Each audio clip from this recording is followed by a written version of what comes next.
Aku. Akhirnya hilang semuanya ilmu ketika menyampaikan di hadapan orang alim. Semua merasa bodoh terlebih saya, langsung hilang semuanya ilmu yang tadi saya sampaikan. Intinya kita berhasil, kita beruntung duduk sama orang soleh. Ini saja yang dapat saya sampaikan. Mari sama-sama kita dengarkan tausiah selanjutnya Mau'izah Hasanah. Kita simak baik-baik, kita pasang hati kita, pikiran kita pasang, kita jernihkan pikiran dan hati kita, dan perbaiki niat kita untuk majelis taklim, untuk mendengarkan tausiah agama yang insyaallah akan disampaikan pada Kiai Abdul Basit alaihi wasallam. Shallallahu alaihi Muhammad.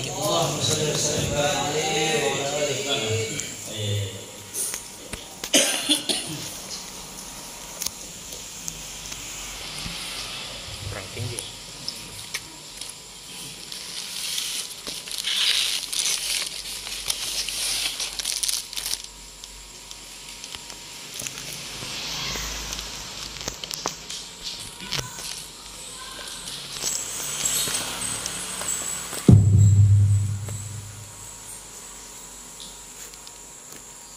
Assalamualaikum warahmatullahi wabarakatuh.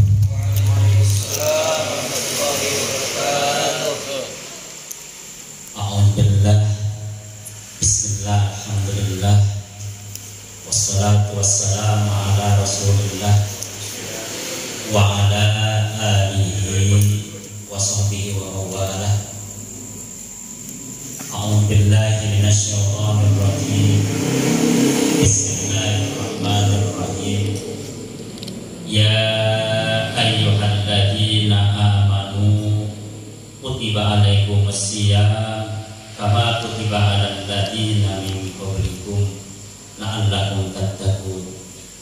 Assalamu alayka ya Rasulullah. Assalamu alayka ya Habiballah. Assalamu alayka ya Abaz Zahra. Assalamu alayka ya Jaddal Husain. Assalamu alayka ya Asfal Asfiya. Assalamu alayka ya Asfal Asfiya. Assalamu alayka ya Asfal Asfiya. Assalamu alayka ya Sayyidi ya Rasulullah. Allahumma salli ala Sayyidina Muhammad.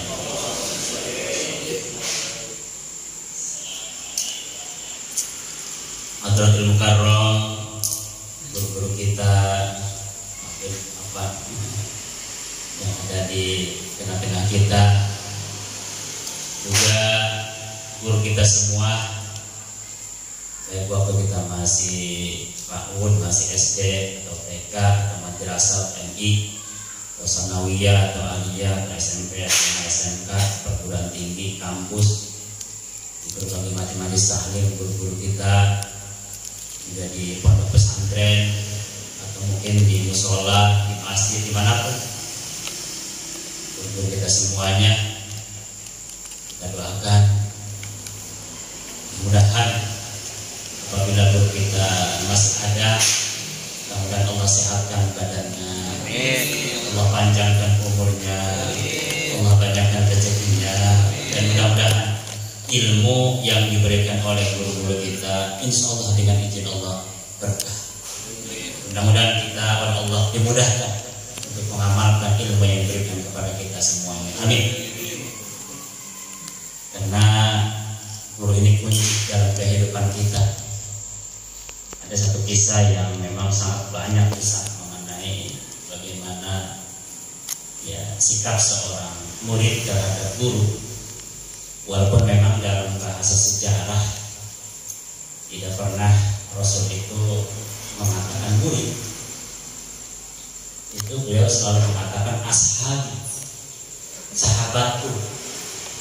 Tidak pernah mengatakan muridku, apalagi anak buahku.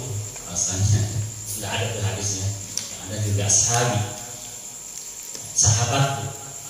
Bahkan sahabat itu kalau memanggil Rasul itu ya Nabi, kekasih, cintaku. Bahkan matanya itu bukan hanya ya walaupun tidak menangis basah. Semua sahabat itu kalau menyebut nama Rasul itu selalu matanya itu basah.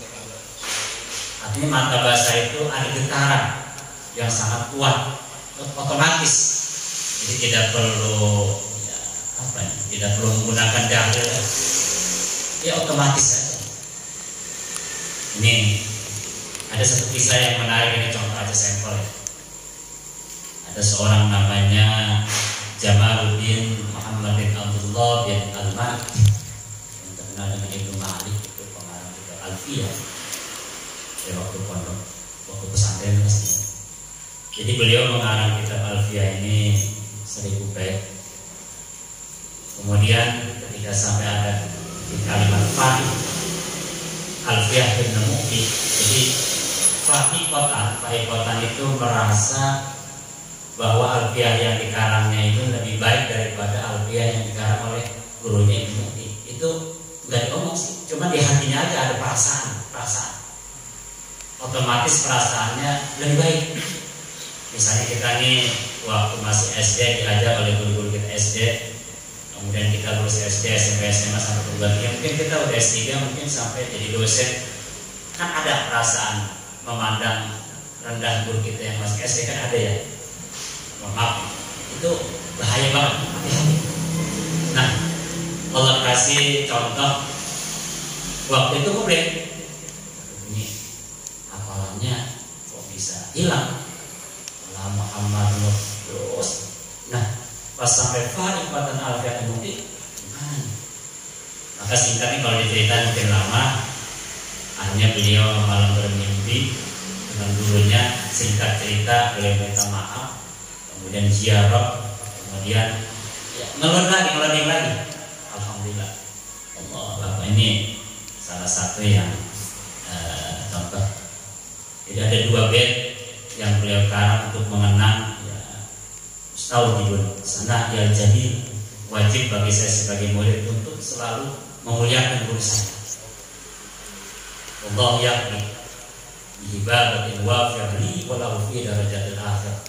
Nah, 2 bait ini baru beliau mengarang alamun al-abdi mukidun asbaki wasmun wafirun suma'akun dan sebagainya. Mungkin anak-anak ada udah hafal ya? Hafal Wala Muhammad apa ya? Sampai siapa ya? Yakin lah ya. Baik, itu sedikit mengenai kisah. Atau misalnya ya sering sekali para habaib itu begitu takdim terhadap gurunya. Bahkan kita sendiri ya biasakan kalau menyebut beliau itu jangan menggunakan nama ya kalau bisa ya. Gunakan kekasih aja, ahbabillah, kasih Allah, kasih kita, Alhamdulillah gitu. Kalau bisa namanya jangan disebut. Kemudian ya otomatis kan, memang otomatis itu kalau manual susah sih. Kalau biasa pakai mobil manual otomatis susah. Kita yang namanya otomatis itu nggak ada perintah gitu. Kayak gimana ya? Kayak misalnya kita kesetrum lah. Tidak mungkin kita megang, aduh kesetrumnya keren nggak gitu kan? Jadi kita udah langsung otomatis. Atau misalnya maafnya bencana ya. Misal ketika melihat lawan jenis lah, mohon maaf, mudah-mudahan ya setelah ini langsung amin. Menunggu amin ya Allah, undangan itu jangan. Baik, juga yang saya hormati ya, kekasih Allah, kekasih Rasul yang ada di sini semua, juga ya, yang ada juga ada ya. Juga sebenarnya ini udah kedua kali ini datang ke sini nih. Biasanya ada beliau, nggak enak juga ini tempat duduk beliau. Saya tadi juga nggak mau nih, pengen di pojok, jadi nggak enak sama beliau. Mungkin ada acara ya. Nah, hadirin ada ibunya, wal hadirat rahimakumullah. Alhamdulillah. puji serta syukur kita panjatkan kehadirat Allah Subhanahu wa taala. Allah yang maha ada wujud. Adanya Allah itu tidak diawali dengan tidaknya. Tidak. Allah itu adanya tidak diakhiri oleh tidaknya. Pokok. Allah itu berbeda dengan makhluknya. Khalaqatuhu ta'ala bil hawadits. Allah itu berdiri dengan sendirinya. Ya ta'ala bi nafsi. Allah yang esa baik pada zat sifat maupun perbuatannya, wahdanya. Allah yang kuasa, qadir. Allah yang menentukan murid. Allah yang maha mempunyai ilmu alim. Allah yang maha hidup hayyun. Allah yang maha mendengar sami'un. Allah yang maha melihat basir. Allah yang maha berkata-kata mutakallim. Wujud, idam, baqa, khalaqahu ta'ala min hawadits. Ya ta'ala bi nafsi wahdaniyah qudrat iradatul muhayyas sama rasa alam qadir maulid alim hayyan basir mutakallim. Anak-anak hadroh pasti hafal ya. Wujud, idam, baqa. Nanti anak hadroh yang mengolah seninya. Allah yang maha hidup, yang lainnya pasti akan mati. Allah yang kekal, yang lainnya pasti akan musnah. Dialah Allah Subhanahu wa ta'ala. Mudah-mudahan kita semua selalu ada dalam kasih sayangnya, ada dalam ampunannya, ada dalam cintanya, ada dalam hidayah. Amin. Salawat dan salam kita khususkan kepada baginda beliau Sayyidina wa Maulana wa Syafi'ina wa Habibina wa Qurrati a'yunina Muhammadin Allahumma salli wa ala alihi wa ashabihi wa azwajihi wa dzurriyyatihi wa tabi'in ila yaumil qiyamah. Mari sedikit kita membaca sholawat. Kira-kira sholawat apa? Dipilih dulu banyak kali ya. Allahumma sholli ala sayyidina Muhammadin tibbil qulubi wa afiyati abadani wa shifaiha wa nuril absari wa diyaiha wa ala alihi wa sahbihi wa sallim. Mudah-mudahan dengan lantunan sholawat tadi yang sedang sakit baik lahiriah maupun batiniah, mudah-mudahan Allah cepat sembuhkan. Amin. Yang punya cita-cita, punya maksud, punya keinginan, punya hajat, mudah-mudahan Allah cepat kabulkan. Mudah-mudahan, mohon maaf, mungkin ada yang punya hutang saja, mungkin ya. Mudah-mudahan dengan lantunan sholawat tadi Allah mudahkan kita untuk melunasinya. Amin. Mudah-mudahan, mohon maaf, yang masih menyendiri pulang dari sini, dari pengajian ini langsung melamar. Amin. Ya udah, ya belum ya.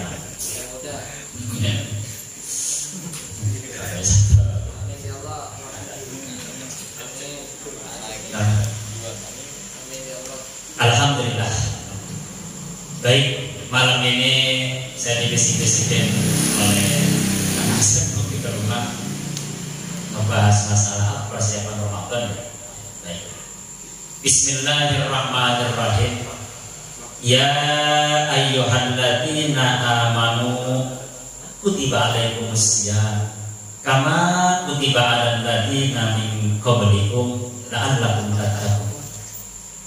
Ketika ayat ini dibaca, pasti semua orang itu paham, ngerti arahnya kemana. Jadi seolah-olah, wahai orang yang beriman, kita jawab, ya Allah, bahasa Bekasinya wayahnya ya, 3 hari lagi mah biasa pagi hari ngopi, ngerokok, atau mungkin pagi hari bersantai bayi ngeteh. 1 bulan ini mah wayahnya, perhatian dulu ya, siap ya Allah. Wayahnya biasa habis zuhur itu ngapain habis zuhur ya? Ya mungkin mungkin ngeteh lagi lah, kemudian minum es karena haus. Wayahnya 1 bulan ini mah pernah dulu siap ya Allah. Wayahnya biasanya dia ba'da isya itu santai. Wayah datang ke masjid atau ke musola atau ke majlis melaksanakan sholat tarawih selama 1 bulan siap ya Allah. Seolah lebih. Karena dalam kajian tafsir, kalau kita membaca Al-Quran seolah-olah Allah itu sedang bicara sama kita seolah-olah. Kalau kita sholat, seolah-olah kita yang bicara kepada Allah. Makanya ketika kita sholat, seolah-olah kita bicara kepada Allah. Dan di dalam sholat itu ada bacaan Al-Quran, seolah-olah Allah sedang bicara sama kita. Kenikmatan yang paling hebat, puncak daripada kenikmatan, ya sholat itu. Kita ngobrol dengan teman nikmat banget, kita ngobrol dengan para habaib, guru kita, kekasih Allah, begitu nikmatnya. Kita ngobrol maaf ya dengan istri kita, apalagi maaf ngobrol ketika kita ada di samping dia selesai menikah, itu kan pembicaraan tingkat paling mengasihkan. Rasanya malam hari itu 12 jam itu rasanya seperti 12 menit. Kenikmatan luar biasa. Bagaimana kalau kita berkomunikasi, berdialog, bertawajuh dengan yang menciptakan kekasih kita, yang menciptakan kerinduan itu, yang menciptakan cinta itu, Allah lebih dahsyat lagi. Makanya Rasul ketika Isra Mi'raj, wa qa'imun yusalli, semua para nabi dan rasul itu semuanya sedang sholat. Bahkan ada satu ilustrasi. Ya Allah, kalau saya nanti masuk surga itu masih boleh sholat, ya nggak usah lah, nggak jadi ya masuk surga. Artinya sholat itu lebih lezat, lebih nikmat daripada indahnya surga. Allahu Akbar. Kalau kita mau sholat tarawih aja, Allahu Akbar ya. Mungkin malam pertama kita tanya sih, ya Ustaz, Pak Ustaz, maaf iya. Kapan Bim? Apa malam Sabtu atau malam Minggu nih tarawihnya? Kita banyak nanya. Ada yang kita nanya. Kemudian juga kita nanya kapan dan kapan. Ntar aja tanggal 20 ke sana. Giliran DKI mahal itu nanya. Ente malam kemana? Gak tahu ya. Jadi nanyanya beda. Pertama kita nanya, nanti tanggal 20 sana ditanya. Bahkan malam pertama itu semua DKI minta maaf, mohon maaf kepada jemaah. Ini ya nggak muat kan tenda kanan kiri. Insya Allah nanti kita akan perlebar kembali tanggal 1 tapi kan udah tanggal 20 ya sepi lagi. Ini menunjukkan bagi kita sholat itu terasa beban ya. Kembali ke awal. Ya ayuhan ladina amanu, ini kalimat nida. Nida itu kalimat memanggil dari yang mencintai kepada yang dia cintai. Yang dipanggilnya itu yang dicintai aja. Tidak bersifat umum. Ya ayuhan nas, enggak. Wahai manusia, ya ayuhan Islam, wahai orang Islam, enggak. Tapi yang dipanggil adalah spesialis. Yang namanya spesialis kan lebih mahal, lebih lezat, lebih nikmat. Mohon maaf, ini yang biasa dan yang spesialis lah. Harganya juga beda. Kalau yang biasa-biasa mah 12.000. Ini saya sering beli martabak. Spesialis. Jadi jangan kaget ketika di bulan Ramadan ada orang makan gitu tanpa ada tanpa ada malunya ya, nggak aneh karena mereka hanya Islam aja, tidak beriman walaupun dari teori begitu, tapi dari sisi prakteknya kita nggak boleh, tetap kita husnuzon. Mudah-mudahan Allah kasih hidayah, kita tidak jadi zaman dulu. Ya, jadi mau ajar kan bukan Islam doang. Untuk beriman enggak juga. Ini mah hanya teori kajiannya gitu. Nah, dalam ayat ini target orang saum itu adalah la'allakum tattaqun, menjadi manusia takwa. Bicara takwa mungkin terlalu luas. Definisinya mungkin ada 12 kan. Masing-masing itu punya definisi dalam kajian tauhid, dalam kajian ilmu alat, dalam kajian ilmu tasawuf, dalam kajian ilmu tafsir, dalam kajian ma'arif, banyak masing-masing punya definisi tersendiri. Hanya yang umum. Ada juga takwa ini dari segi stand up komedinya ini gak nyambung. Ustaz takwa itu takut habis itu wah bukan stand up komedi itu mah. Bukan takwa itu bukan maaf. Secara umum ini yang sering kita dengar, walaupun ini kurang tepat, tapi umumnya takwa itu intisarul awamir wajtinabun nawahi, melaksanakan perintah Allah, menjauhi larangannya, itu takwa. Sholat perintah Allah siap laksanakan, judi larangan Allah siap kita tinggalkan, takwa. Sederhananya itu. Nah kemudian ciri takwa di Al-Quran itu memang sangat banyak. Misalnya di awal surah Al-Baqarah ada kalimat mutakin itu orangnya ya. Alladzina yu'minuna bil ghaibi. Ciri orang takwa pertama itu iman, percaya, yakin akan yang gaib. Misalnya yang gaib itu seperti jin, innahu yarakum wa qabilu min haitsu la tarawna. Jin itu makhluk yang kata Allah dia mampu melihat kamu hai manusia, tapi kamu tidak akan pernah mampu melihat makhlukku yang namanya jin. Ustaz, kalau misalnya saya malam hari melihat sesuatu itu jin, iya. Terus aslinya bukan. Oh jadi bukan asli itu, bukan. Itu hanya penampakan. Aslinya nggak tahu. Dan yang penampakannya juga tidak pernah memperkenalkan diri. Yang ngasih namanya itu ya manusia itu sendiri, tergantung wilayah.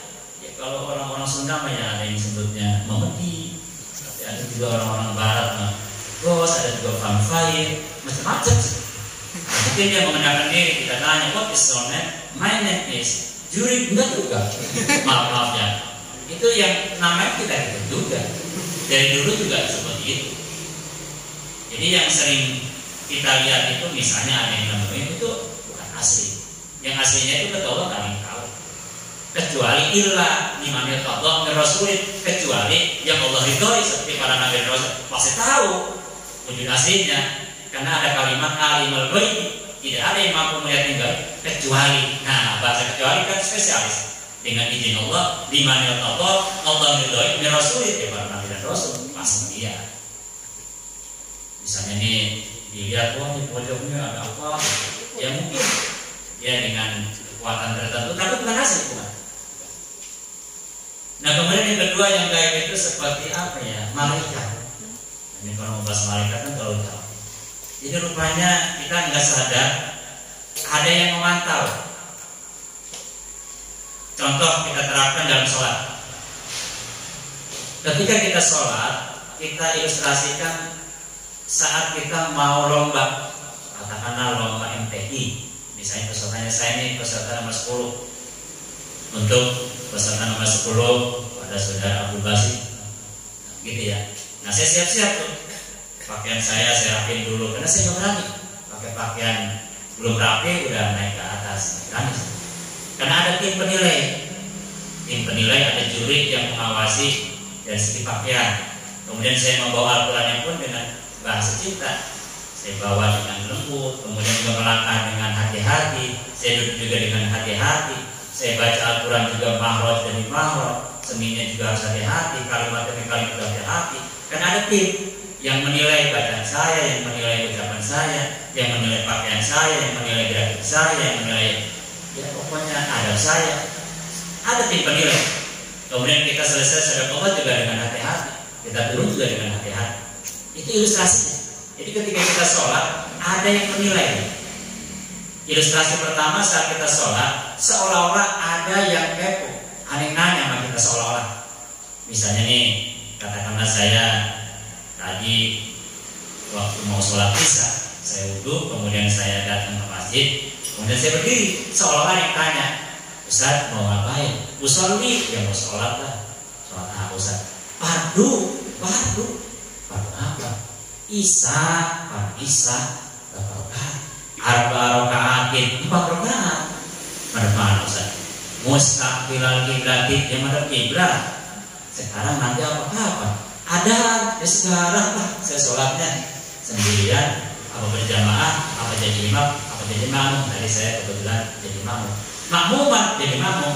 Sholatnya ingin puji ya enggak, billahi ta'ala karena Allah. Usolli fardhu isya'i 4 rakaatin mustaqbil kiblat, adaan imaman atau makmuman billahi, seolah-olah gitu ilustrasi.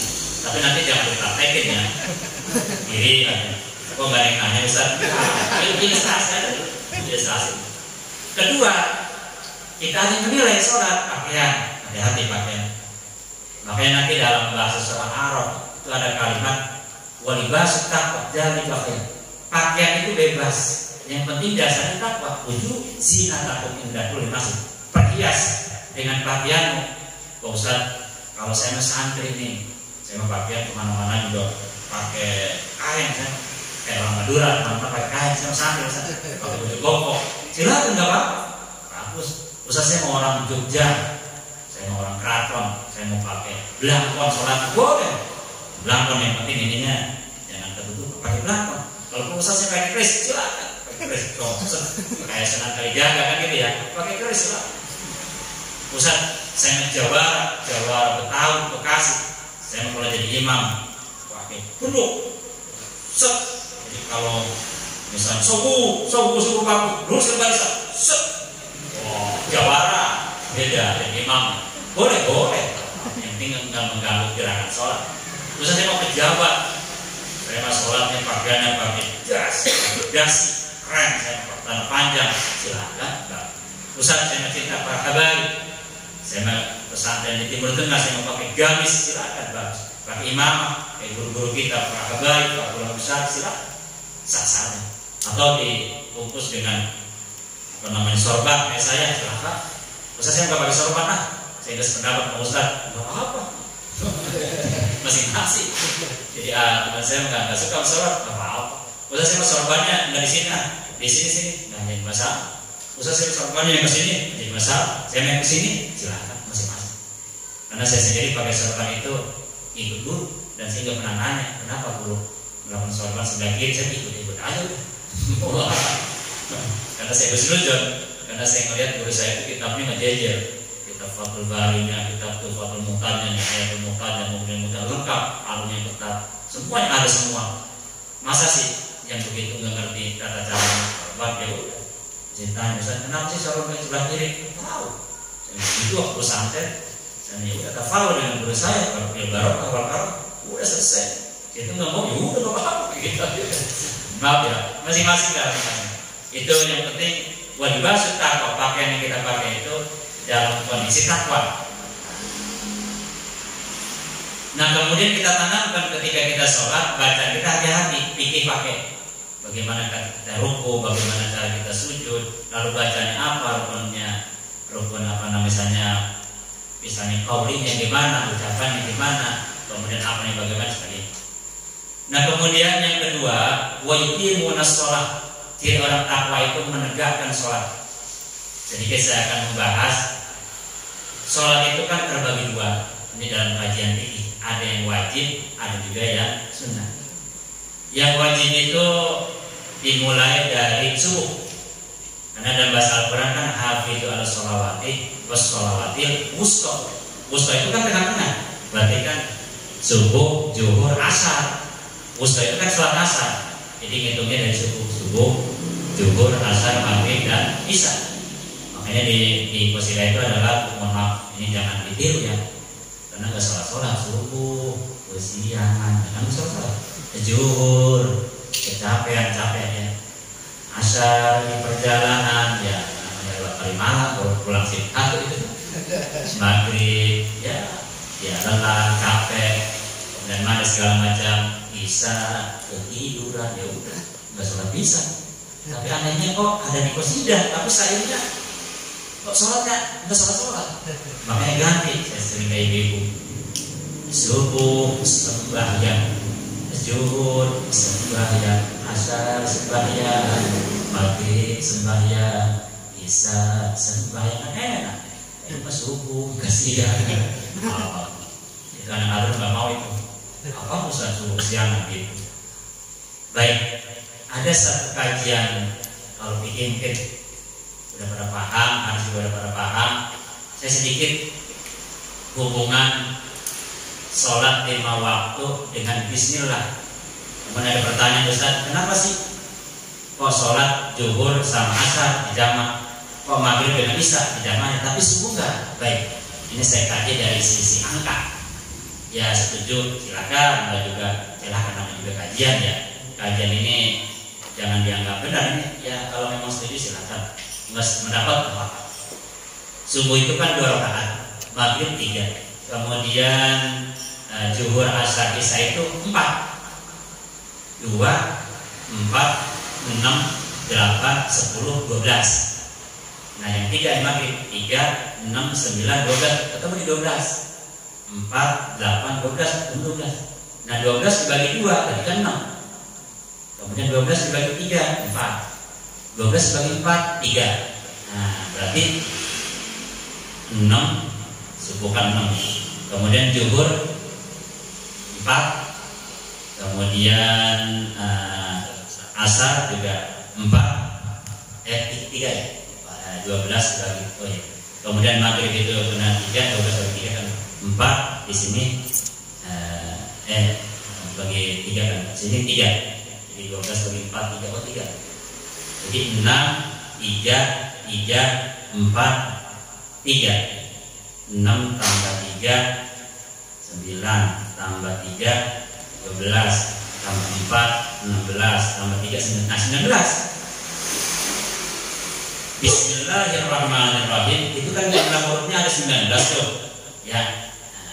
Jadi dari sini makanya Ar-Rahim alif lam ra ayat ini kan 6 tuh misal.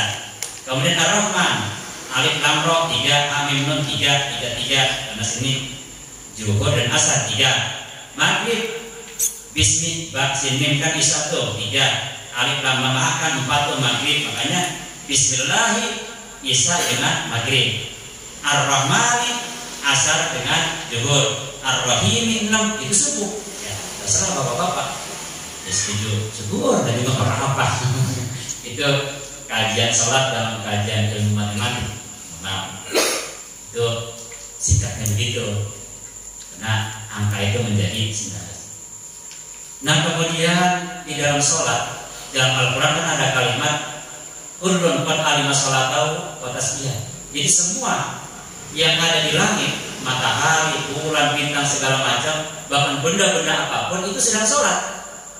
Air sedang sholat, kaca sedang sholat, tembok sedang sholat, semuanya kita pakai sedang sholat, jantung sedang sholat, mata sedang sholat. Itu kenapa?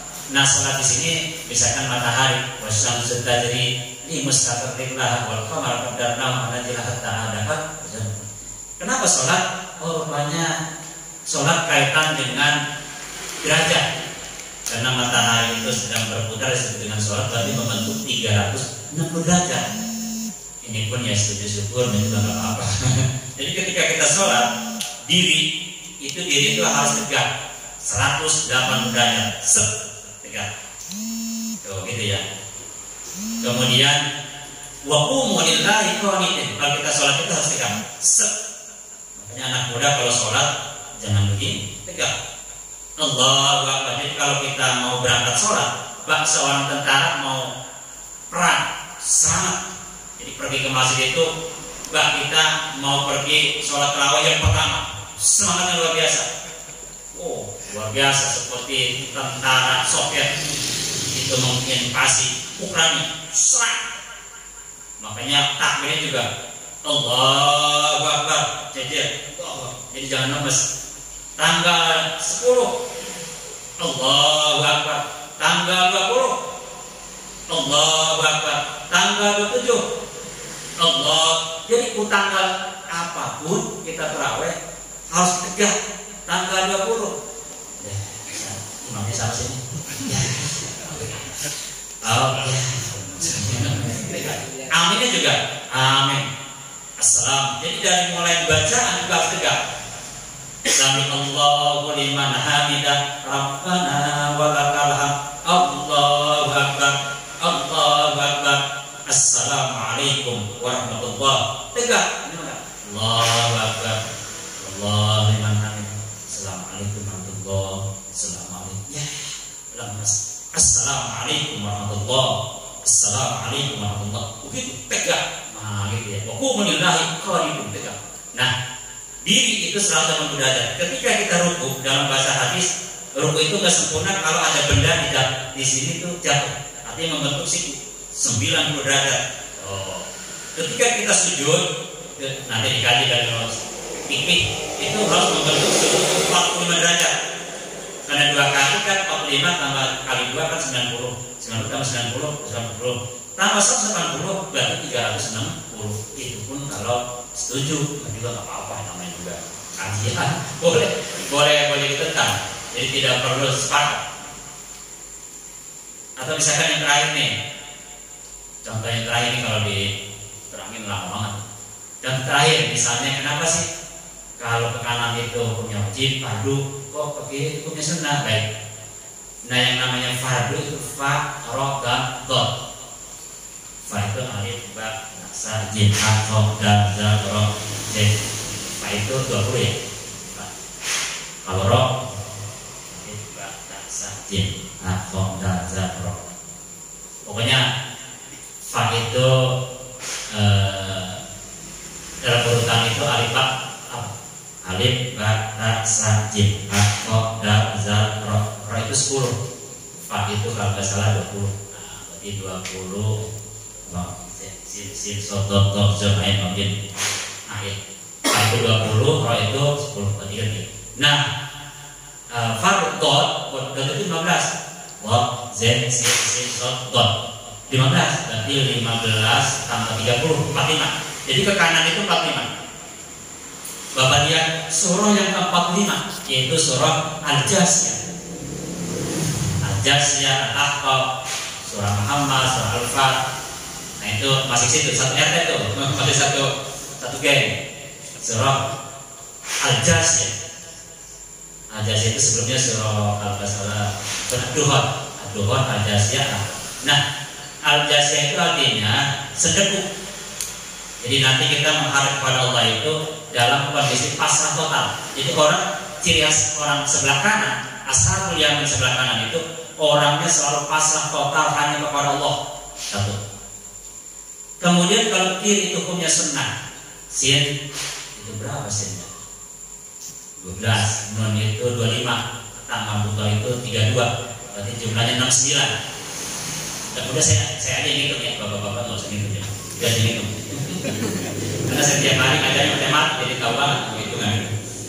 Nah, jadi 69. Surah yang ke-69 itu surah apa? Surah Al-Haqqah. Jadi setelah Tabarok, Al-Qalam baru Al-Haqqah. Al-Haqqah itu kehancuran. Makanya orang kalau sebelah kiri itu selalu hancur dalam hidupnya. Ashabus Shimah, kelompok kiri itu selalu hancur. Nah, sekarang ke kanan itu 45, ke kiri 69. 45 tambah 69, 114. Berarti jumlah surah di Al-Quran kan 114. Satu. Nah yang kedua, jumlah ayat, surah apa yang ayatnya jumlahnya 45? Ada 2. Pertama surah Fatir. Bapak nanti lihat di HP. Surah Fatir itu jumlah ayatnya kan ada 45. Fatir itu sebelum surah Yasin, sahabat Fatir Yasin. Itu jumlah ayatnya ada 45. Yang kedua surah Qaf. Surah Qaf itu surah yang ke-50 setelah surah Al-Fat. Nah, Fatir itu kan artinya pencipta, kreasi. Jadi orang-orang sebelah kanan itu hidupnya selalu aktif dalam berbuat baik. Tadarus siap, gitu ya. Baca berjanji siap, Qudurot siap, duduk di majelis taklim siap, taraweh siap, hadir siap, mencintai para habaib, para ulama siap. Pokoknya selalu siap dalam hal-hal yang baik. Pokoknya semangat untuk belajar, semangat untuk menuntut ilmu, semangat untuk sedekah, semangat untuk tadarus, semangat untuk sedekah, semangat untuk majelis taklim, semangat untuk baca sholawat, semangat untuk membaca kitab, semangat untuk silaturahmi dan sebagainya. Fatir. Kemudian yang kedua, Qaf juga itu surah Qaf itu jumlah ayatnya 45. Benar nggak? Coba dilihat di HP. Benar ya? Qaf surah yang ke-50. Ada 45 kan jumlah ayatnya. Kalau enggak 45 saya pulang nih. Mana Ustaz dan Bu Riba ya. Benar ya? 45 ya. Jadi di Al-Quran hanya ada 2 surah yang jumlahnya hanya 45. Pertama surah Fatir, kedua surah Kopi itu artinya hanya yang tahu. Jadi orang sebelah kanan itu banyak rahasianya, banyak keutamaannya, banyak kehebatannya yang akan kasih Allah kasih. Nah kemudian yang 69 sebelah kiri, satu-satunya surah yang jumlah ayatnya 69, surah Al-Ankabut. Al-Ankabut itu sebelum surah Luqman. Al-Ankabut, Rum, Luqman, Al-Ahzab, Sabah, Fatir, Yasin. Nah, yang jauh-jauh nyari jangan ke perumahan mana baik, itu masih satu perumahan itu. Al-Ankabut itu kalau nggak salah 29. Surah yang ke-29 Al-Ankabut itu jumlah ayatnya ada 69, benar kan? Kalau nggak saya pulang nih. Gimana ya? Udah dilihat. Nah, Al-Ankabut itu kan artinya laba-laba. Yang namanya laba-laba kelihatannya manis, padahal penuh jebakan. Jadi orang-orang sebelah kiri itu hati-hati dengan pakaian kadang keislamannya, dengan ucapan-ucapan ya penuh dengan zikir, tapi penuh dengan kebencian, penuh dengan jebakan. Bahas itu terlalu jauh. Nah, yang 45 dua surah yaitu surah Fatir, surah yang ke-35, surah Qaf, surah yang ke-50, 35 tambah 50 kan 85. Al-Ankabut itu surah yang ke-29, 85 tambah 29, 114. Tuh, kembali jumlah surahnya 114 sesuai dengan jumlah surah yang ada. Nah, usah saya setuju dengan kajian ini, ya nggak apa-apa. Namanya juga cuma kajian, karena judulnya kajian.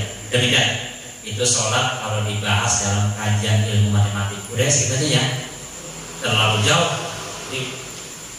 Ini kalau ada Kang ini mah Kang Faiz atau Kang Aris ya, wah kalau dia menjagonya nih. Belum nggak ada sih, kalau ada kita jalan kajian sholat takbir dengan matematik. Kenapa walau itu langsung amin secara matematik bagaimana?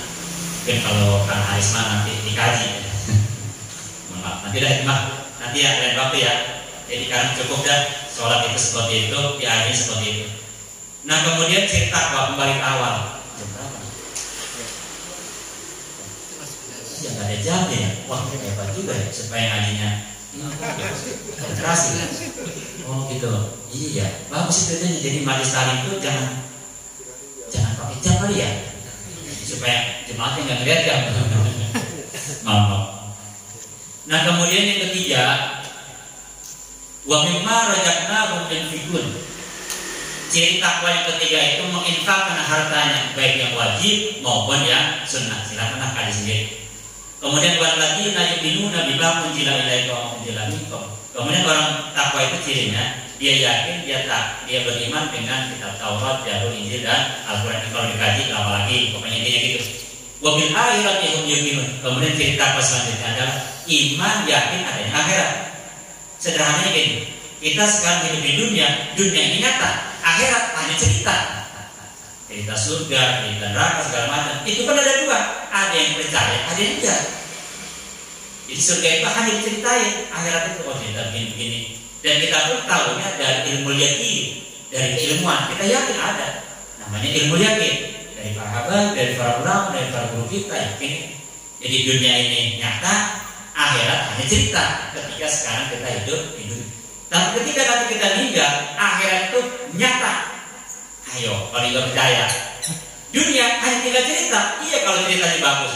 Nah kalau isi ceritanya banyak yang jelek, nah makanya ini bikin cerita-cerita indah, cerita-cerita yang bagus. Duduk di majelis taklim dengan para ahbab, dengan para habaib, kekasih Allah, dengan para junjungan Rasulullah, kan asik kita di situ. Kelihatan kisah-kisah kita ada di situ. Oh ya Allah. Nah kisah-kisah yang jelek jadi beda sifat. Wa nistaghfiru rabbakum tsumma tubu ilaihi, jadi sifat. Nah kemudian dalam soal Imran ciri selanjutnya takwa itu alladzina yunfiquna bis-sarra'i wad-dharra'i, menginfakkan hartanya baik dalam kondisi sulit maupun dalam kondisi senang. Ilustrasinya begini, ada sedekah yang di pandangan manusia itu berbeda dengan pandangan Allah. Contoh, si A misalnya ditulis oleh panitia, si A sedekah 1 juta, semua sepakat. Si B 100.000, alhamdulillah. Si C 10.000, iya, semua sepakat. Kalau yang besar itu adalah si A. itu di pandangan panitia atau pandangan manusia. Tapi pandangan Allah belum tentu. Misalnya si A 1 juta, ya boleh jadi uangnya kan ada 10 juta tuh. Dia mensedekahkan uang 1 juta, berarti dia mengeluarkan uang 10%. Si B punya uang 200.000, dia keluarkan 100.000, berarti 50%. Si C nggak ada lagi, nggak ada lagi, cuma ada 10.000. Gimana? Nggak ada lagi. Dia keluarkan 10.000, berarti 100%. Berarti di hadapan Allah itu si C itu lebih unggul, gitu ya. Tapi bisa aja dibalik. Ya emang si C duitnya banyak, ngasih 10.000 pelit, bisa terjadi, bisa, kita kan nggak tahu. Itu di hadapan Allah ya, kita nggak usah nilai. Makanya ibadah itu semakin berat sama ibadahnya, tapi melaksanakan semakin berat, pahalanya berbeda. Misalnya nih, ya sahabat-sahabat kita yang jauh rumahnya dengan yang dekat dengan sini, ya beda lah. Dari segi jauh juga beda, dengan langkahnya yang berbeda. Kalau zaman sekarang bukan langkah kali, dengan putaran itu ya kendaraan juga berbeda.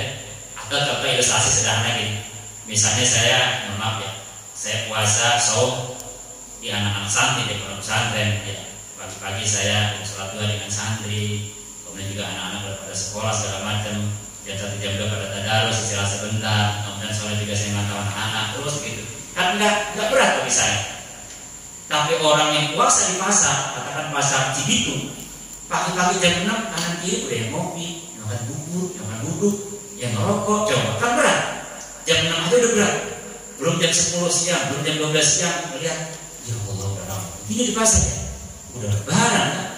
Belum jam 4, makin ramai, belum macet, belum apa namanya pembelinya ada yang marah-marah, belum mungkin dagangan kita ada yang bagaimana. Jadi orang berpuasa, orang pasar itu jelas lebih berat daripada saya. Maaf ya kata orang saya nggak mau besar daripada saya di pondok pesantren. Jadi orang di pasar itu jauh lebih besar pahalanya puasanya dibandingkan dengan di pondok pesantren. Maaf ya para dia memang bukan ini bukan. Ini fakta di lapangan. Karena kalau di pesantren mah ya kiai atau ustad ya ringan, ya nggak ada tantangan.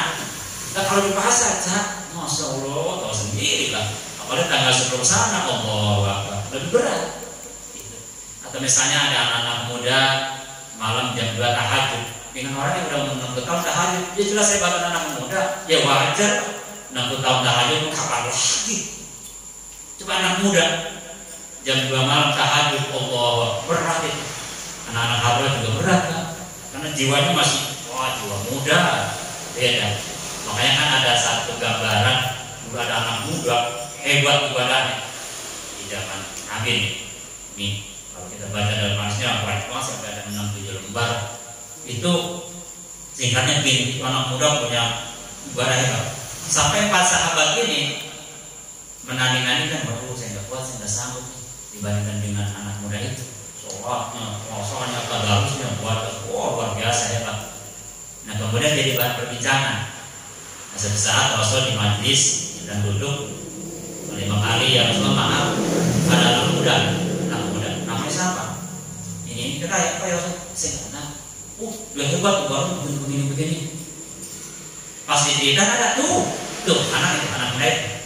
Kata Rasul, wah itu neraka itu, tidak ada neraka itu. Aku sahabat. Hanya ditanya, anak muda, bagaimana pendapat kamu tentang ibadah kamu? Saya Rasulullah lebih hebat dibandingkan dengan sahabat-sahabat. Pokoknya dari sini. Saya lebih hebat. Gitu. Ya bunuh dia. Kemudian mau dibunuh bingung. Dan habis sholat, itu memang kerjanya sholat ya kan. Sholat sunatnya juga pakai kita. Misalkan kalau kita kan sholat zuhur, qoblanya paling bahkan juga 2 rakaat. Jam 4 beda. Sholat sunat rukunya juga kalau kita paling batas setengah menit. Tadi mah 10 menit. Hebat. Sujud kita paling juga. Saya memang sujudnya hampir ada 7 riwayat dibaca semua. Wadah semua. Mungkin ada 15 menit. Hebat luar biasa. Kita ngomong gimana pun habis sholat. Jadi kenapa nggak jadi? Habis sholat orang ya udah. Satu saat pasti akan mampu bunuh dia. Nah ketika Imam Ali jadi khalifah yang memberontak, mimpin pemberontakan paling depan anak muda itu. Kata Imam Ali, nah ini dia anaknya nih. Karena mungkin udah dewasa gitu ya. sedikit ke anak muda. Makanya waduh, ini anak-anak muda hati-hati nih, yang rajin ibadah, hati-hati pasang, dekati guru kita, dekati para habaib supaya adem. Jadi yang tadinya kita merasa paling hebat baca sidurnya kita hafal luar kepala kan, masanya anak muda masih begitu ya, walaupun nggak ngomong tapi kan hatinya gitu ya. Kita dekati dengan guru. Nah, kalau kita berdampingan dengan Juriya Rasul, kayak ada apa ya? Kalau kayak ini mah penyaring gitu, filter langsung. Jadi frekuensi kita itu langsung turun dong. Yang tadinya ngelihat anak apa ini ya ceramahnya gitu ya, adanya juga dilihat ya kok iya apa itu kok ya gitu ya. Jadi mengiyakan terus. Jangan ada orang ngaji kita iya, ditanya Set, emang pernah ngaji kita iya? Udah berapa kata? Ya beberapa kali saya 20 kata misalnya ya. Nah ini ada satu gambaran di mana tuh ada cerita di Jawa Timur ya, ada pengurus mustasar rantingan di Jawa Timur itu, orangnya sehari-harinya ya dia punya apa namanya, punya kambing, punya piaraan gitu ya, menurut gitu piaraan. Tapi itu orang setelah didekati itu ternyata dia 20 kali khatamnya. Orang itu 6 hadis itu ya, Bukhari dan Muslim dan Abu Dawud dia hafal semua. Orangnya biasa aja, orang kampung itu juga biasa, bergaul juga biasa. Gitu ya. Jadi tidak menunjukkan keistimewaan. Yang begini nih kita dekati. Atau misalnya dulu Isulkorni lah kita paham. Makanya bagi anak-anak remaja yang jiwanya merasa wah, merasa gitu ya, dekati habaib, dekati dengan Juriya Rasul. Nanti dari sinar Juriya Rasul itulah memancar ke batin kita. Nanti batin kita kayak ada satu seperti orang yang berjalan di siang hari, begitu panasnya, begitu terik mataharinya, lalu dia masuk ke ruangan yang ada AC, coba ada rasanya. Pulang dari Pak Habaib itu kita langsung juga sama. Saya kalau lagi malas ibadah, karena kalau malas ngajar, karena lagi malas yang lainnya itu juga saya soal dengan Pak Habaib enak itu, yang ngobrol-ngobrol sebentar lah, paling 2-3 menit. Setelah itu ada rasa adem, ini mana? Nah kemudian ciri selanjutnya orang takwa itu wakajinin al-ghaiz, mampu menahan emosi. Silakan nanti dikasih. Wa'afina anin nas, orang takwa itu mudah memaafkan kesalahan orang lain. Jadi andaikan orang lain itu belum minta maaf, dia sudah lebih dulu memaafkan. Andaikan masa tetap tidak minta maaf, dia tetap memaafkan. Wallahu yuhibbul muhsinin. Allah cinta kepada yang muhsin. Jadi di Al-Quran itu ada kalimat adil, ada kalimat sedekah, ada kalimat zalim, ada kalimat muhsin. Nah, keburukan kita balas dengan keburukan sedekah. Takabur, kalau takabur sedekah. Orang sombong kita sombong lagi, sedekah itu. Orang baik kita baikin lagi, adil namanya. Ada orang baik kita jahatin, zalim namanya. Nah yang keempat itu susah. Orang sama kita zalim banget, tapi kita sama dia baik banget. Dia nggak pernah berkunjung ke rumah kita sering silaturahmi ke dia. Bahkan kalau perlu kita bawa-bawa ke rumah. Ketika kita sakit dia nggak perlu dengan kita. Ketika dia sakit kita yang membela habis-habisan. Kita yang tiap hari ngejenguk dia. Dia nggak pernah nanya sama kita sering nanya sama dia. Allah, itu namanya muhsin. Makanya yang Allah cintai, wallahu yuhibbul muhsin. Jadi nanti Al-Quran itu ada kalimat yuhibbu, ada kalimat la yuhibbu. Yuhibbu itu dicintai, la yuhibbu tidak cintai. Wallahu yuhibbut tawwabin, cinta kepada yang taubat. Yuhibbul mutahhirin, yuhibbul mutatahhirin, yuhibbul muqsitin, yuhibbus sabirin, yuhibbul muhsinin, yuhibbul muttaqin, yuhibbul mutawakkilin, yuhibbul ladina yuqatiluna fi sabilihi saffan kama bunyaman. Itu kalimat yuhibbu, dicintai oleh Allah. Ada juga la yuhibbuz zalimin, orang zalim. La yuhibbul kafirin, orang kafir. La yuhibbul musyrikin, la yuhibbul mufsidin, la yuhibbul mustakbirin, la yuhibbul khainin, yang mengkhianat dan sebagainya. Nah kemudian walladzina idza fa'alu fahisatan aw zalamu anfusahum. Ciri orang takwa selanjutnya itu dia kalau berbuat salah itu zakarullah cepat ya dikir kepada Allah fastaghfiru li dzunubi dengan cara beristighfar. Mungkin kalau dibahas kejauhan kelamaan. Nah kemudian Ustaz apa sih keuntungan orang takwa? Nah ya Allah ini bicara takwa lama banget. Ustaz udah malam singkat aja singkat ya. Nah pertama wa tazawwadu fa inna khairaz zadi taqwa. Itu bekal yang paling utama nanti kita menghadap kepada Allah adalah takwanya begitu. Dalam surah Al-Baqarah. Ayatnya Pak Ustaz cari sendiri kepegang belakang yang tengah-tengah ada itu. Pokoknya cari sendiri ya. Kemudian yang kedua al-adillahu yawma idzin ba'du bi ba'din adu illal muttaqin. Begitu dalam surah Al-Juruf. Ayatnya Pak Ustaz cari sendiri kepegang belakang 2-3 baris dari bawah. Pokoknya cari sendiri lah surah Al-Juruf. Enak kok kalau saya kasih tahu. Ayat berapa? Saya cari sendiri. Surahnya Al-Juruf. Nah, al-adillahu pertemanan, persahabatan yang kita bina selama ini itu nanti di akhirat akan menjadi musuh aduh illal muttaqin kecuali persahabatan didasari dengan dasar takwa. Wah ini kalau dibahas masalah persahabatan mungkin terlalu lama. Intinya ya kita mohon kepada Allah mudah-mudahan persahabatan kita semuanya ini didasari dengan takwa. Amin. Nah kemudian inna akramakum indallahi atqakum kan begitu dalam surah Al-Hujurat.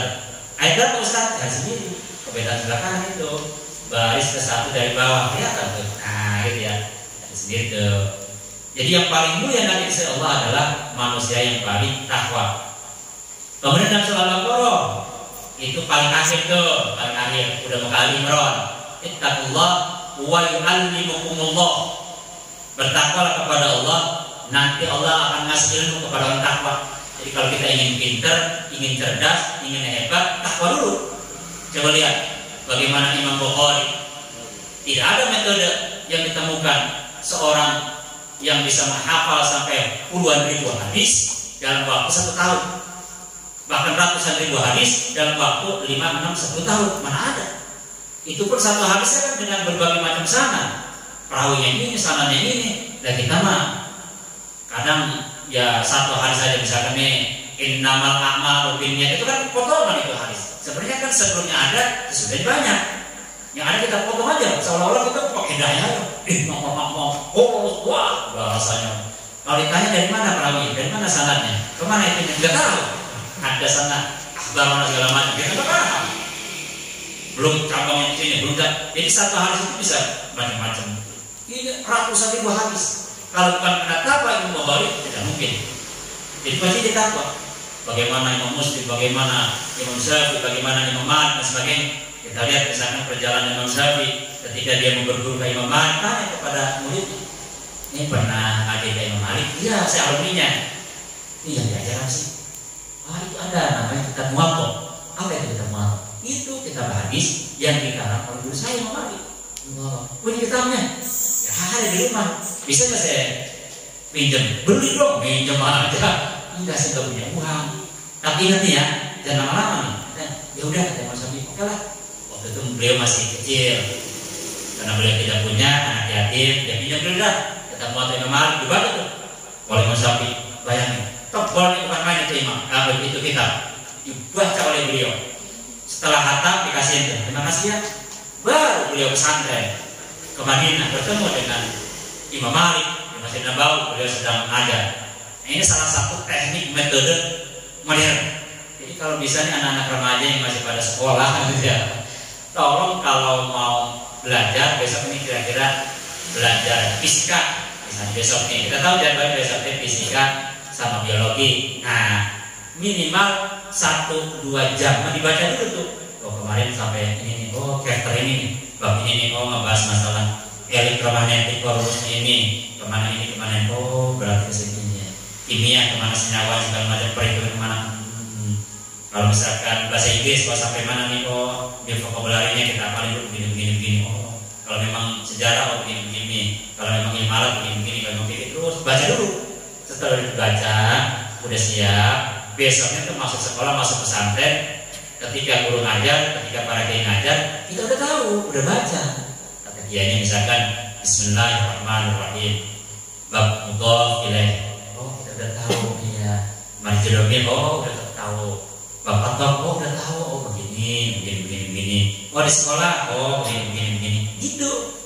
Kan biasanya kita sampai sekolah juga, pelajaran kita, udah coba kita ingat ya bang. Oh fisika, dia baru tahu di kelas. Maaf, kadang bukunya nggak kebawa, kadang buku pikir mana gitu, maaf ya. Ini yang saya alami sebagai guru begitu ya, bagus ya. Ini sahabat saya, beliau seorang guru. Gitu. Coba sekali Imam Syafi'i baca dulu, walaupun nggak paham minimal baca dulu dah. Nah kembali ke awal. Nah kemudian banyak lagi dah itu keuntungannya. Kemudian dalam surah apa namanya ya, At-Tolaq ya. Silakan ya dibacalah. Itu At-Tahrim At-Tolaq. Nah, keuntungan orang takwa itu di situ disebut misalnya wa yarzuqhu min haitsu la yahtasib. Orang takwa itu akan mendapatkan rezeki dari yang tidak disangka-sangka. Bicara rezeki kan umumnya bisa istri soleh, bisa suami soleh, bisa anak yang berbakti, itu juga rezeki. Bisa bawa motor tapi lancar, nggak macet, itu juga rezeki. Daripada kita bawa mobil macet 2 jam, ke tempat acara, anak bawa mobil nih, nggak apa-apa, anak bawa motor aja. Yang bawa mobil macetnya 2 jam, sampai ke tempat bubar. Nah, walaupun itu berkah juga ya. Tapi yang bawa motor, wah cepet. Nah, misalnya wajib cukup min haitsu la yahtasib, nanti kaji sendiri dah, akan mendapatkan rezeki yang tidak disangka-sangka. Kemudian juga apa namanya ya, yaj'allahu makhraja. Kalau punya masalah, punya urusan, makhraja, dikasih solusi terbaik. Yaj'allahu min amri yusra. Kalau punya masalah, seberat apapun masalah, orang takwa itu dikasih kemudahan. Wa yukaffiru an sayyi'ati. Orang takwa itu kalau punya kesalahan akan ditutupi. Nah, bicara masalah kesalahan, ilustrasi gini.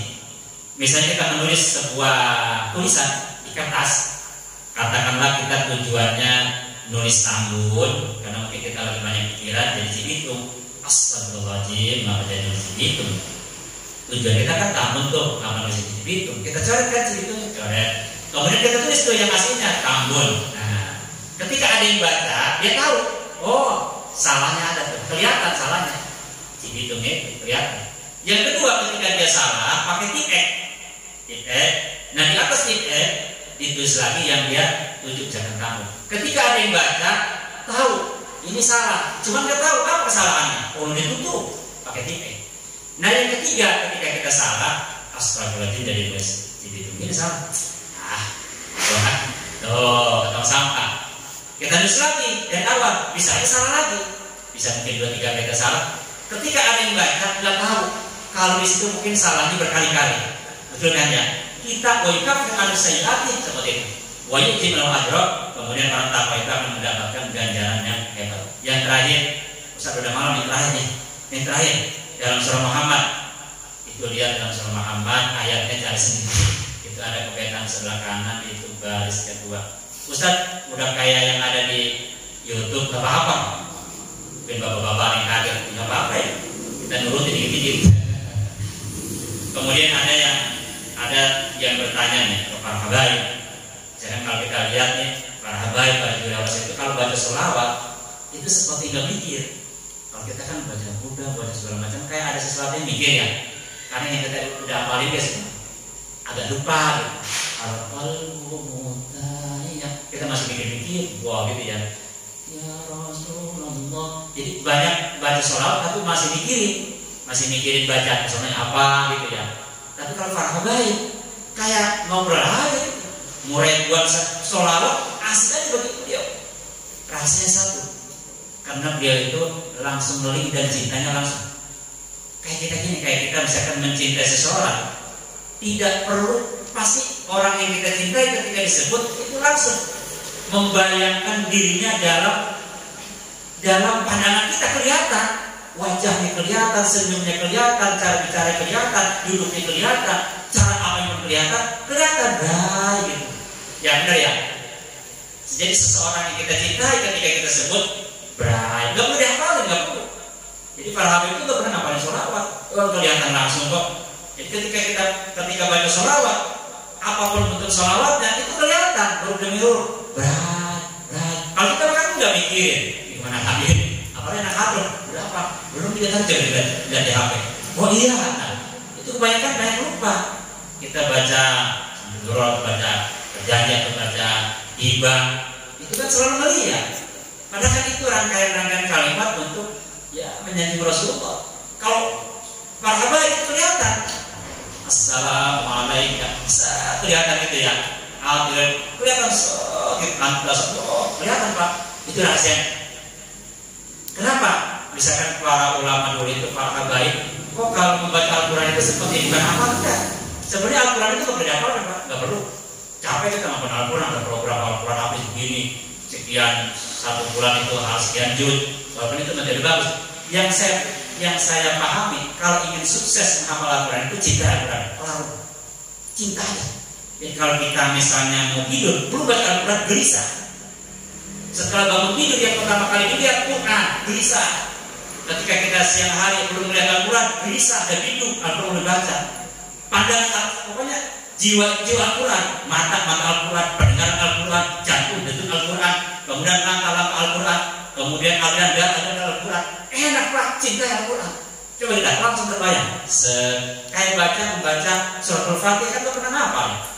Kita bisa membaca Fatihah, beri ngelamun juga kita bisa, beri ngelamun. Bismillahirrahmanirrahim. Karena Al-Quran itu menampakkan diri. Kan kelihatan saya. Tapi kalau ngapalin nama, ya sih. Wal-Quran gambarkan berarti dia gambar lama Pak. Walaupun itu juga metode bagus ya. Tapi yang saya maksud yang paling enak itu jangan dihafalin, cintai. Setelah kita cintai, tidak akan pernah lepas dengan Al-Quran. Jiwa kita menyatu dengan Al-Quran. Pokoknya ketika kita membaca Al-Quran, selesai membaca Al-Quran terbayang-bayang. Yasin terbayang-bayang, Tabar terbayang-bayang, Surah Ar-Rahman terbayang-bayang, Waqiah terbayang-bayang, Surah An-Nahl terbayang-bayang, semua surah terbayang-bayang. Semuanya nampak di depan. Bray, kelihatan Pak. Coba dah. Coba. Kayak Bapak menceritakan apa ya? Bapak kalau udah pulang umroh, pulang umroh nih, kemudian pulang ditanya, tadi Kang Asep, misalnya cerita nih, kan tadi waktu umroh ini bang, ini ya. Jadi misalkan nih beliau itu ke bawah, ini tadi saya kesini nih. Nah di sini deh, bayangin pandangannya mah bukan ke lantai, pandangan beliau itu ada di sana. Cuman yang ngeliatinnya enggak kelihatan. Tuh ya, kan dia menunjuknya juga tangannya doang nunjuk, padahal kan yang kelihatan bukan ini. Bukan. Kalau kita membayangkan misalnya maaf ya, misalnya nih kasih tahu nih, nanti ente nih kalau udah sampai ke Mekah ya, tolong jangan lewat sini ya. Di sini ada pintu nih, jangan kesini nih. Kan semua mata kan memandang ke tembok nih, tapi bagi dia kan tembus sampai. Ya sini ya, mas iya. Kalau dari sini jauh, nanti di sini kan orang muter nih, ente kesini nih. Nanti setelah itu nanti udah kesini nih ya.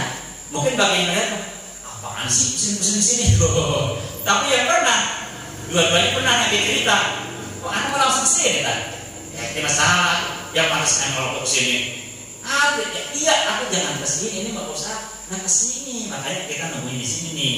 Gitu. Mungkin yang belum pernah kesana mah, apaan kesini yang kelihatan kan tembok. Sama ujung telunjuk, tapi bagi yang pernah ini nggak kelihatan. Yang kelihatan itu berai abang, berai tawafnya, berai bangsa, benar kan ya? Nah, jadi rahasia ini kalau rekan-rekan remaja atau sahabat-sahabat ingin hafal Al-Quran itu, menurut saya ya cintai Al-Quran. Kalau kita ingin hafal sholawat, cintai Rasul. Udah. Jadi kita baca berjanji, enak aja gitu. Ditalar, bukan ditalar sih, apa sih?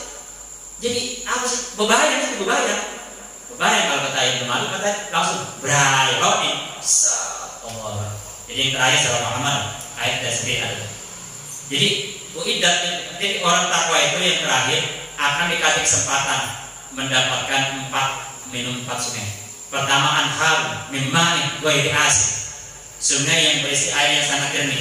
Kedua anhar min laban lam yataghayyar ta'muhu, sungai yang berisi laban itu susu yang sangat putih. Kemudian anhar min khamrin ladzatan lisharibin, khamar yang sangat lezat. Kemudian yang keempat anhar min asal sofa, akan mendapatkan sungai yang isinya berupa madu. Demikian sedikit mengenai masalah takwa. Jadi intinya mudah-mudahan la'allakum tattaqun ini ada dalam diri kita, ada dalam keluarga kita, dan mudah-mudahan kita dikumpulkan dengan orang-orang yang takwa. Amin. Udah ya, udah malam. Kita ada diskusi kalau saya. Saya jawab apa itu namanya. Yang kedua saya mohon maaf, tadinya pengen ada Isya sini gitu. Karena memang ada acara, saya dengan si Akang waktu ke rumah, Kang saya rasanya malam ini. Kata beliau nggak apa-apa, cuma saya jadi enak banget ya, pengen mah ada dari awal sini kayak gitu. Kata beliau ya. Kemudian yang ketiga mohon maaf, jadi terlalu lama, jadi pengennya mah 7 menit ke kultum. Habis kalau ngebahas apa cuma 7 menit, jadi mohon maaf. Nanti yang kelima, ini bahasan tidak perlu sepaham, jadi bagi ya apa namanya sahabat-sahabat yang tidak sepaham apa-apa. Jadi tidak perlu apa yang tadi saya sampaikan itu sepaham. Masa saya sepaham dengan yang tadi? Apa-apa. Jadi kita ya punya pemikiran yang berbeda juga apa yang kita dalam satu kaitan. Demikian untuk doa.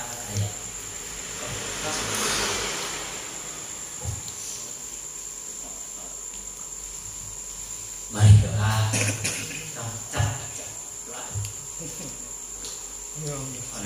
Mohon maaf. Mari kita tutup dengan doa. Mudah-mudahan apa yang tadi dibahas itu menjadi ilmu bagi kita.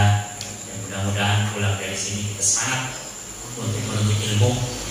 Kalau dalam bahasa Nabi Musa, andaikan itu ilmu ada di seberang lautan, dan lautan itu isinya bukan air tapi api, saya akan seberangi lautan itu walaupun badan saya terbakar. Semangat kita untuk duduk di majelis taklim. Mudah-mudahan nanti satu saat ketika kita menghadap kepada Allah, sebelah kanan tubuh kita para habaib, para segala macam, sebelah kiri adalah tubuh kita, sebelah belakang ada sahabat-sahabat kita, insya Allah akan terbimbing sampai ke surga ya Allah. Amin. A'udzubillahi Bismillahirrahmanirrahim. Alhamdulillahirabbil alamin. Allahumma shalli ala sayyidina Muhammadin wa ala ali sayyidina Muhammadin. Allahumma inna na'udzubika minal hammi wal hazan wa na'udzubika minal ajzi wal kasal wa na'udzubika minal jubni wal bukhli wa na'udzubika min walabatid daini wa fakhril rijal. Allahumma ba'id bainana wa baina khatayana kama ba'adta bainal masyriq wal maghrib. Allahumma naqqina min khatayana kama yanqa as-sawb wal abyad min ad-danas. Allahumma ighsilna min khatayana bis-salji wal ma'i wal bardi. Allahumma alif baina qulubina wasdidata bainana wa qina subul salam wa najina min az-zulumati ila nur wa jannibna al-fawahisha ma zahara minha wa ma batan wa barik lana fi asma'ina wa absarina wa qulubina wa azwajina wa dhurriyyatina wa tub alaina innaka antat tawwabur rahim waj'alna syakirina li ni'matika muslimina biha wa qabiliha wa atima alaina. Allahumma inna nas'aluka salamatan fid din wa afiyatan fil jasadi wa ziyadatan fil ilmi wa barakatan fil rizqi wa taubatan qabla al-maut wa rahmatan indal maut wa maghfiratan ba'dal maut. Allahumma awwin alaina fi sakaratil maut wa najatan minan nar wa afwa indal hisab. Fafirru ila Allah, fafirru ila Allah, fafirru ila Allah wa qurja al-haq wa ja'al batil innal batila kana zahuqa. Rabbana atina fid dunya hasanah wa fil akhirati hasanah wa qina adzabannar. Subhana rabbika rabbil izzati amma yasifun wa salamun alal mursalin walhamdulillahi rabbil alamin. Al-Fatihah. A'udzubillahi minasyaitonir rajim. Bismillahirrahmanirrahim. Alhamdulillahi rabbil alamin. Ar-Rahmanir Rahim. Maliki yaumiddin. Iyyaka na'budu wa iyyaka nasta'in. Ihdinas siratal mustaqim. Siratal ladzina an'amta 'alaihim ghairil maghdubi 'alaihim Rabbana ighfir lana wallahul muwaffiq. Assalamualaikum warahmatullahi wabarakatuh.